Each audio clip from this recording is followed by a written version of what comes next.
अब हमारा टॉपिक है जी कंडीशनल प्रोबेबिलिटी का। तो कंडीशनल प्रोबेबिलिटी वो होती है कि जिसमें आपको स्टेटमेंट्स के अंदर कोई कंडीशंस रख दी जाएँ। ये अभी हम एग्ज़ाम्पल करते हैं तो इससे आपको क्लियर हो जाएगा। हम पहले इसको देख लेते हैं क्या कहती है हमें ये डाटा क्या कहता है। तो इसमें हमें 2 मेल और फीमेल जेंडर्स बताए गए हैं। इनसे कोई सवाल जवाब किए गए थे जिसमें उन्होंने मेल ने 32 मेल 32 मेल्स ने येस कहा था, 18 ने नो कहा था, 8 फीमेल्स ने येस कहा था और 42 ने नो कहा था। तो टोटल मेल्स हमारे पास 50 हैं, फीमेल्स 50 हैं और येस कहने वाले जो लोग हैं वो 40 हैं जिसमें 32 मेल और 8 फीमेल हैं। नो वाले 60 हैं जिसमें से 18 मेल और 42 फीमेल हैं। टोटल हमारे पास 100 का डाटा है। अच्छा, कंडीशनल प्रोबेबिलिटी की एग्जांपल देखते हैं तो उसमें उसने हमें सवाल क्या दिया हुआ है।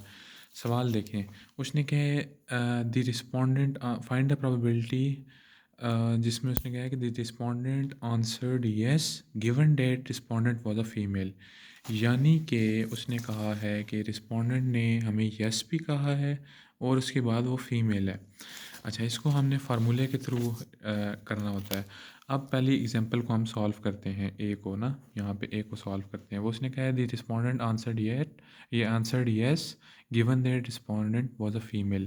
तो इसको आप लिखने का तरीका ये होता है कि आपने फाइंड करना है प्रोबेबिलिटी ऑफ, पहले सबसे पहले देखें उसने क्या बात की। उसने क्या रिस्पोंडेंट आंसर्ड येस, तो हम यहाँ पे लिखेंगे वाई से डिनोट करेंगे येस को। अब कंडीशन आ गई, कंडीशन की जगह पे आप स्लैश डालेंगे। अब दूसरी बात उसने क्या की, given that respondent was a female, तो हम फीमेल एफ से डिनोट कर देंगे। ये हमने यूँ लिखना है। उसके बाद आगे इसको सॉल्व करना है।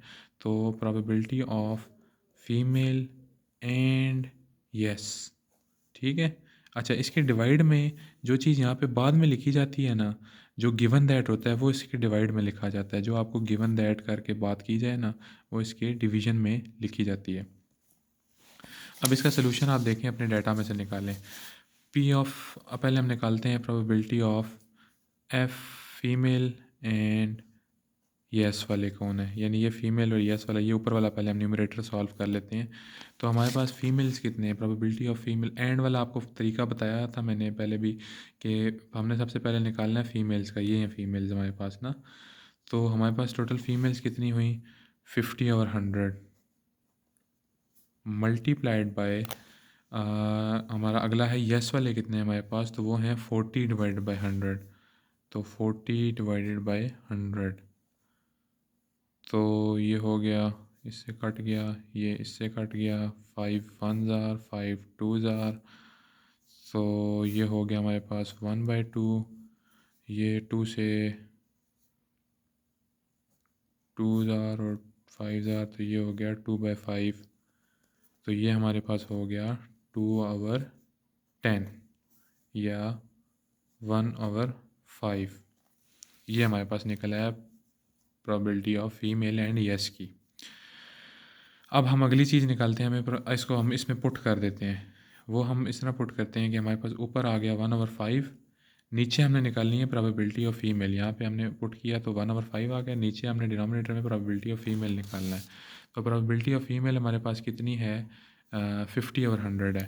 तो डिवाइडेड बाय 50/100 करेंगे, ठीक है।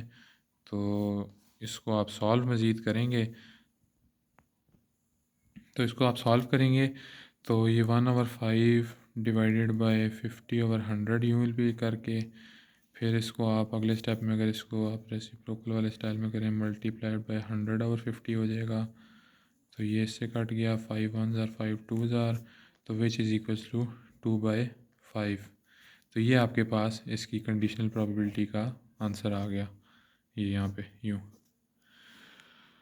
तो यूँ आपने कंडीशनल प्रोबेबिलिटी सॉल्व की एक। अच्छा, अब दूसरा हम करते हैं। दूसरे में उसने पूछा हुआ है this respondent was a male given that respondent answered no.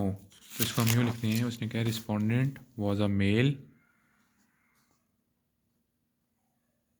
Given that said no answered no, ठीक है। तो हम यहाँ पे इसको यूँ फाइंड करेंगे probability of no and male, और गिवन दैट पे n है, मतलब नो है हमारे पास, तो प्रोबेबिलिटी ऑफ नो। तो इस पे हम निकाल लेते हैं। अच्छा, ये हम डाटा देखते हैं। प्रोबेबिलिटी ऑफ नो और मेल का हमारे पास है 18 डिवाइडेड बाय 100, ठीक है।